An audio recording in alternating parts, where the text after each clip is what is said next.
Yeah. So, but a funny story about the bottle. I was carrying the bottle about when I was meeting people, and Richard Ryan, who's in charge of all the branding and design, and again, like Richard will turn around and he say, no, I just colour in, but the guy's just, he's a visionary, like he's absolutely amazing, and he'll work. I mean, he designed the Dead Rabbit in New York. He's designed some of the top bars in London, and he does design for some of the top spirit brands as well. And so I'd said to him, never in a million years am I going to try and tell you your job, because I know I could not wish to be working with a better guy. I says, but there's one thing I won't be moved on. It has to be this bottle. Yeah. So this was the plainer version of that one. And he went, oh, is that right? And he went over to his desk, and I'll never ever forget this. He went over to his desk, opened his drawer, and lifted out the same bottle. And literally the hairs in the back of my neck just stood up, and he went, I had sort of promised myself the next project to work on, I wanted to use this bottle. It's fate then. And you just get this feeling, this is right. It's I'm meant to be working with these guys. Yeah. And then Stephen, who looks after all the distribution and marketing side, I mean, he's so well respected in what he does that once he goes to people, like the supermarkets and the wine work, they're prepared to go, because they understand and they appreciate and they trust in his expertise. So then when he went to them and said, look, I've got this new gin that we're bringing onto the market, will you give it a go? And they trusted him because of the working relationship that he had built up with him over the years. So to get people like that behind you, I suppose the best way to describe it, it was almost like a dragon den. Because I never could have got it to the doors of Tesco's and Sainsbury's and Asda. Stephen done all that. Richard got all the marketing, the design. I mean, the only thing I had said about the design and that is one, obviously Jawbox, because it's a single name, it's got a bit of a backstory to it, and it's one word that's easy to remember. Yeah.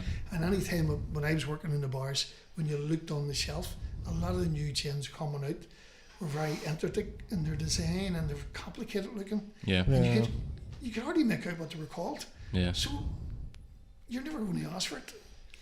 And I don't even know if you can say this now, because you have to be so careful what you say. But I wanted it to be a bit blokey. Yeah. I didn't want it to be a gin that a fellow would be afraid to ask for. Yeah. So it's almost whiskey looking in its design. That's one thing we said to you, like when we met you, was that it stands out from the shadows. Yeah. Oh, anybody, whenever it started to come out, all reps from other drinks companies and we just made it says when you walk into a bar and you look at the shelf, the first thing you'll see is Jawbox. Yeah. I feel like there was like a stage like when I don't know if it only came out, but like all my family would have been talking about it, like, and they were drinking it, and I was like, oh, have you tried Jawbox yet? No. I'd say the bottle had a big part to do with it. I know. Totally, yeah. One thing I noticed is, like, obviously I wouldn't be a gin drinker, but to me it's a very recognisable brand. Yeah. But it seems to me like it's been on the shelves forever. Like that was part of the reason of that design. And it looks, that's what it said. He's going to want something that looks as if it's been sitting on the shelf 50 years. Yeah. And during when in normal times, I would have done played a small part in the Belfast gin joint. So it's a tour you go on, I think it's 60 quid or something, but you're brought around 6 or 7 different bars, and in each bar you go into you get a different gin cocktail. Yeah. And then you'll get the story of that gin that the cocktail's made from. Yeah. And then in 2 of the bars you get a wee snack. So it's brilliant value for money. Whenever it starts up again, my God, don't miss it. And so I would have the bar which was Bullet that done the Jawbox bit, I would have went down and give a wee talk about Jawbox. Basically just the exact same that I'm saying to you. But it was brilliant because you were talking to people who wanted to know and were excited. And at the end of it, you would sort of talk to people individually just as they were sort of finishing off their drink. And there was this wee old man there. I would say would have been in his 80s. Mm. So he came up to me at the end and I said, well, do you enjoy it? Do you enjoy your drink and all? And he says, I did some, but you were wrong on one thing. And I says, what was that? He says, you said, now this is a couple of years ago, he says, you said there that Jawbox is only 3 years old.